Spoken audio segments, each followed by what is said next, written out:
Yo, what is going on, guys? Welcome back to the channel. My name is Hartz, and today I'll be breaking down the 6-game NBA slates we have here on DraftKings for Sunday night. So if you're new to the channel, welcome. My name is Hart, and I do daily slate breakdowns for the NBA and NFL on DraftKings, where I go over my favorite spin-up plays, mid-range options, and value plays of that slate. So if you're new to the channel, hit that like button, subscribe, turn on that notification bell, and check out all my links in my description down below. Now let's get into the slate breakdown. Before I get into the slate breakdown, just want to say follow me on Twitter at HartDFS to answer the questions you guys have. You guys can also find my free Patreon link down below in the YouTube description or on my Twitter in the link tree right here, or I'll just pin it on my Twitter as well at the top of my profile. You can find it in one of my tweets, the free Patreon write-up, where I go over the recap of the day before, the spread, game total, injury news, the slate thoughts that I have, how we should potentially start looking at our lineups to build around, pay ups, building blocks, value plays, all that good stuff is in my free Patreon right up down below. So yeah, thank you guys for checking that out. If you want to become a Patreon, I don't charge anything. It's free. I think Patreon makes you do like a $5 pledge. So if you guys end up follow me on there, thank you guys for that. But yeah, once again, to view it, it's 100% free. So check it out. This is a look at my lineup right now. We still have 2 games left going on. The Boston and Golden State game, and then the Wolves and Trailblazers game. And it's just super frustrating. I hit the nail on the head here with all the values you can see from Cam Thomas, Goodwin. Kuzma was great. Sharp was great. Brown and Walker great. And of course, the free square, Darius Garland, second straight night, he does absolutely nothing. This night was worse. Yesterday, 33. I was like, there's no way free square Garland could do worse. 30.25 fancy points from Darius Garland with no Donovan Mitchell.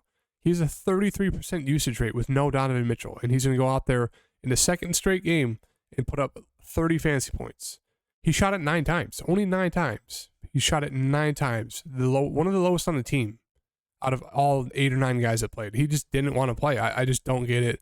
He was on pace for like 25 minutes through the first quarter. It's just super frustrating with that. And of course, Jason Tatum just struggling. He's like 4 of 20, 4 of 25. Yeah, I mean, that's the reason why I'm not going to make good money is because of those two. Should hopefully cash at least, which can't complain about that. But yeah, hate tilting, but I mean, really, Garland and Tatum. So that's frustrating, but let's get into the slate breakdown, guys. So for the slate breakdown, 6-gamer, I know most people are going to be playing NFL DFS. I'll have a Sunday Night Football slate breakdown out for you guys tomorrow morning for that. But yeah, if you're going to play NBA, I got you guys covered. For this first game, the Kings and New York Knicks, the big news is obviously going to be Fox and Keegan Murray. Terrence Davis news doesn't really matter too much, but you can throw that in there if you want. But yeah, the big news is Fox and Murray, with it most likely being Fox, because if he's out, we can look to David Mitchell to be the facilitator for the team. He's not going to go out there and shoot the ball a ton, but at 3,800, he'd be still a little bit too cheap there at his price point for a guy that should see 30 minutes. Sabonis, he looks really good as a solid spin-up play. The minutes have been great on him the past few games, and he just doesn't shoot the ball a ton. I just don't understand why he's not shooting it more. They should be feeding him the ball because he's a fantastic player. But yeah, even with him not shooting well or shooting a ton, he still can get you huge points. 51, 51, 60 with that the first of the third past 3 games being a triple-double. So massive upside with him. If Fox is back, you could definitely look to Fox, buy low on his poor play the past 2 weeks. But let's assume he's out for right now. But yeah, Herter, tournament option there. Don't mind him. He's a solid shooter, but either it's like 20 fancy points from him or like 35. Malik Monk still would be my favorite play here for this side. Not really sure why he only saw 22 minutes and had 8 fancy points. Really mad about that because it kept me from cashing, but still, I think he'd make a great tournament option there. Barnes is there, and then Keegan Murray, if he's in, he's kind of there for me as well. Just not, Keegan Murray would probably be the go-to for me if you're looking at a nice value play on this side. But yeah, that's about it. Moving on to the New York Knicks, we have Randall, Brunson, Barrett. Kind of the big 3 for the Knicks, with Randall kind of leading the way the past 2 weeks in terms of big games. 55 versus Detroit, then obviously versus 3 very solid defensive teams. wasn't the best, and then picked it up again the past 2 games against Atlanta and Charlotte, and now he gets the Kings. So should be another solid matchup for Randall. 8,300, not a bad price point to get him at. Prefer getting to a guy like Brunson, though, or Barrett if you're going to get 2 apiece on the side. Brunson hasn't been the best recently, but we did see a stretch where he had like 3 or 4, almost 3 straight games of 50 fantasy points. So we know he has that upside. A solid matchup here, especially if Fox is out. I do like, looking to a Jalen Brunson. Barrett, he has the upside. It's just he's been too scoring dependent, not scoring dependent, too dependent on either whether he shoots well or not. And the answer has been he has not shot well enough. So he's solid there at that price point. No real strong take. If I had to choose, it'd probably just be Brunson for me out of the big 3. Mitch Robinson, a little bit too cheap here at his price point. That's what you want, 30 minutes. If you're going to get 30 minutes from him, I say he makes for a very solid play at that price point. The rest of the team, Grimes, Quickly, Hartenstein. Favorite play would be Quickly. He's seen the minutes. He's kind of a microwave scorer off the bench. Grimes is just there, secondary. If you fall on him, don't mind it. He's been better recently. And then Hartenstein, he's productive off the bench. You can look to him. Don't really see the need. Cam Reddish kind of falling out of the rotation. So those, Grimes and Quickly are going to be your best options in terms of value. Toronto and Orlando. Pascal coming off a huge game there versus Orlando, 62.25. The past 2 games versus Orlando, he's absolutely torched them.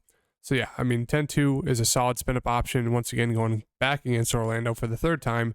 We'll see if the 3rd time's the charm of him busting. I don't think it is. I think he's going to have another solid game. He's been very, very consistent so far this year, so makes a solid pay-up option. OG is questionable. Obviously, if he's out, does bump up some usage and minutes for other guys, but we'll have to wait and see on that. Scotty Barnes to the price point, not for me. Van Fleet's slowly getting to that point where I really kind of want to play him, 6,800. He should see about 35 minutes. He's going to shoot the ball a ton. Has been shooting the ball well, especially from 3, as you can see. But he will get you assists, some steals, some rebounds. So 6,800, getting almost to that point where he's a little bit too cheap. If OG is out, a guy like Gary Trent could slide back into the starting lineup. He's scoring dependent. Don't think he's a must play, more of a secondary play. Boucher could see, at least a floor of 20 minutes, maybe closer to 25 off the bench to kind of fill in that small forward. They could shift people around.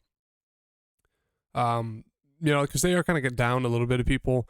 They'll see Thad Young maybe gain a few more minutes. Koloko maybe gets to start, but, only plays around 15 to 20 at most. So it's really just, Pascal and Van Fleet for me in Toronto. On to Orlando. Paolo's getting to that price point where he's almost a little bit too cheap, kind of limited ceiling recently. But we know he has a massive ceiling if he's hitting the shots as the main guy on this Magic side. Suggs and Wendell are going to be still out, it looks like. Maybe Suggs is back. If he is, it does hurt the front court rotation. But if he's out, Franz, kind of his best game of the season so far. And it's surprising because a lot of those guys are back. But yeah, he has that upside, 12 of 15. Don't think that's something you could definitely put your hat on and chase. But, he's a little bit too cheap there. Bobo, 5,700. Don't mind it, but as you can see, does have that, he just hasn't been great recently. I'll just say that, that 1-9-14 game against the Clippers, otherwise the past 4 or 5 games, just hasn't been great. So I want to put my hat on that. Mo Wagner, seeing the minutes the past few games, he's been decent point per minute guy, super foul prone, so that really limits his upside. Don't mind taking a shot on him at 5,400. I still think my favorite plays would be Cole Anthony or Markelle Fultz. Fultz got injured last game. He was off to a very, very hot start. Missed the whole, I think it was 2nd quarter. Came back and played only 25 minutes. So yeah, he looks solid there at 4,900. We know he's a decent point per minute guy. I think he had 22 of his, let's see here. I think he only played in the second half and got a few more points, and that's really it, or another assist. He really didn't do much in that second half because he was injured for a while. But yeah, Markelle Fultz and Cole Anthony would be my favorite plays there. A little bit too cheap there for their usage and role. That's really it on the Orlando side. Charlotte and Philly. We know we're getting from Rozier, 8K, as I say every video. Going to see about 35 to 38 minutes. Going to shoot the ball 20 or more times. It really comes down to if he's getting some rebounds, assists, and steals. If he is, he's going to be great at 8K. If you don't think he is, then I wouldn't go to him. Oubre, 7K, same thing. He's going to shoot the ball a ton, play the minutes. Just comes down to if he's hitting a shot and getting you some peripheral stats. So don't mind going to either one of them. Plumlee, not in this matchup. You can go to him. It'd be a contrarian play, but don't love him going against Embiid. PJ, same thing. I mean, has some upside, but I'd rather get to Oubre or Rozier. McDaniels has seen minutes, but he's been super up and down, very, very foul prone. Just not a lot of interest on this Charlotte side besides the two guys at the top for me. For Philly, Embiid looks great. Wouldn't be surprised if he goes out there and puts 15, 20 on these guys. He's been fantastic recently, so yeah, don't mind him if you want to get up to him as a pay-up option. Harden, I still think, is a little bit too cheap here, 9,400. As we saw last game, massive upside. 9 of 19, shot the ball well, 28, 12, and 4. So yeah, I really like Harden once again here versus Charlotte.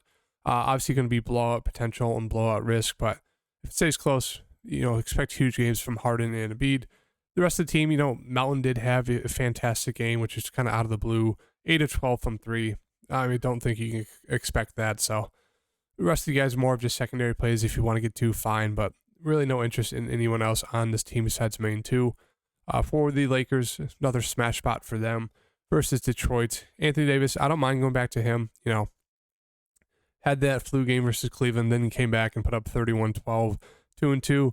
We know their goal is to get him the ball and have him shoot the ball a ton. He's going to get those rebounds, so really, really like him here. It'll be interesting to see what the spread is, but yeah, looks like a great spot for Anthony Davis. Same thing for LeBron. I think he can play both of them together, and they still have the upside to get you both, 50 plus. Russ had a triple-double versus Philly. That's something he can do off the bench. So yeah, don't mind him at 7,200, but not the best play there at that price point. Rest of the team there, you can get to one of these guys if you want to. I just don't think there's a need because everything's going through the main two guys in LeBron and Anthony Davis. For Detroit, Killian Hayes, 6,400, kind of leading this team in terms of the price and salary. I'm not sure why. It has some upside, but not the best matchup here going against the Lakers.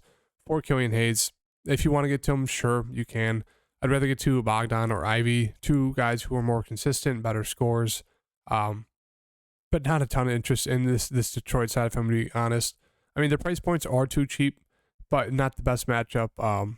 Their offense just hasn't looked good or looked great at all, really. I mean, Sadiq Bey may be my favorite play there at 4,800. He's been seeing a good amount of minutes recently, about 30 the past 4 games, so it'd probably be him. Alec Burks' minutes have trended down. Knox, Duren, they got minutes last game. Not really sure why. Duren got the start. But yeah, everyone's minutes are kind of all over the place right now. A lot of people are seeing run. If I had to get to 2 people, as I said, it'd be Ivy or Bogdan. The rest, if you want to get to them, sure, you can. I just don't think there's a need because there's better plays for similar price ranges and price points. For the Bulls, DeMar, Zach, Vooch. As I said, Zach is going to be the riskiest, probably the highest upside. DeMar, even though he really hasn't showed that this season, he had a decent game tonight versus Dallas, but DeRozan and Vooch still led the race. So I think I'd give the nod to DeMar or Vooch here. I really like Vooch's matchup here against Capella, and I don't think anyone's going to be able to stop DeMar. So yeah, really like those two. The rest of the team, as I mentioned, Pat Williams is going to be the best value play there. I do really like him as a value play on the slate today at 3,700.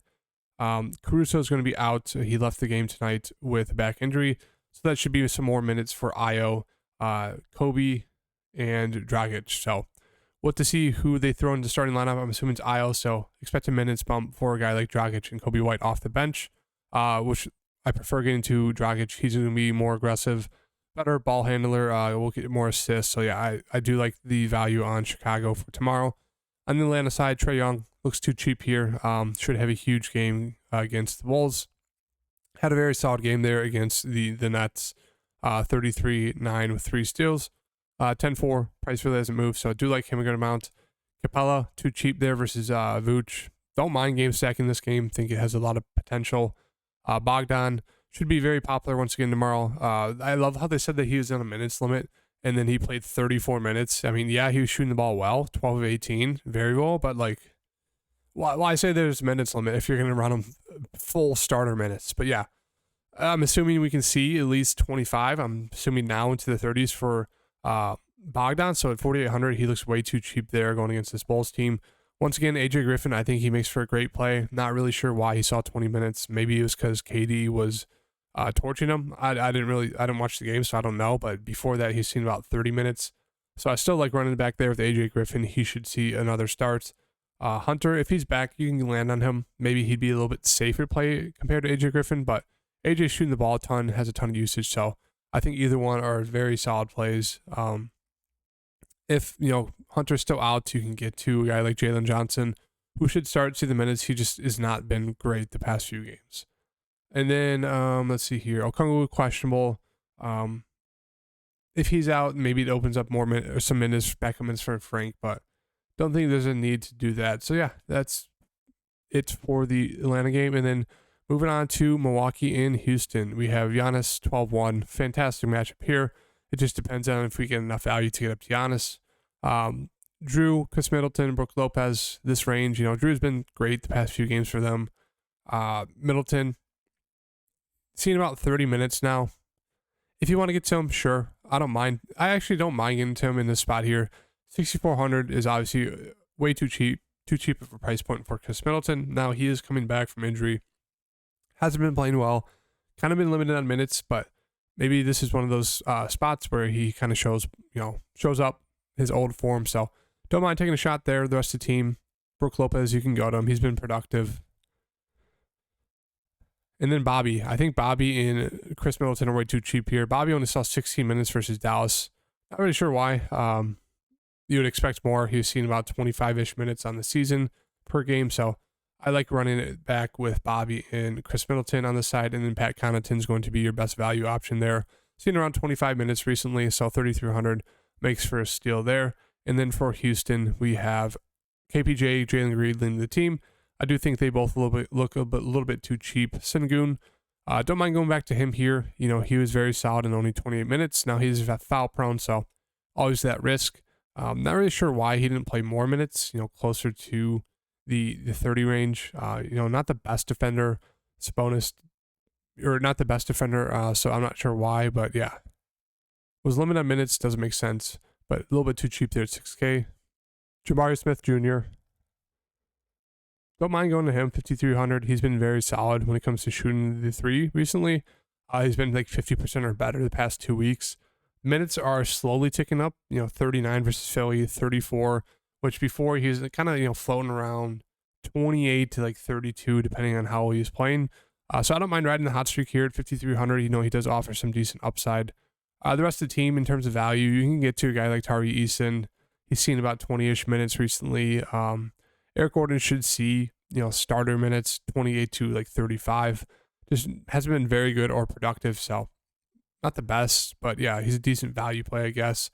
And then KJ Barton, another guy who should see 20 minutes. He could get you there, but yeah, I wouldn't say the safest value, but you could definitely land on those Houston guys. And yeah, that's going to do the slate breakdown for you guys for tomorrow night.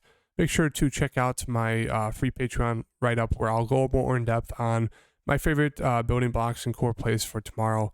And yeah, if you guys like the video, hit that like button. I'll see you guys in the next breakdown.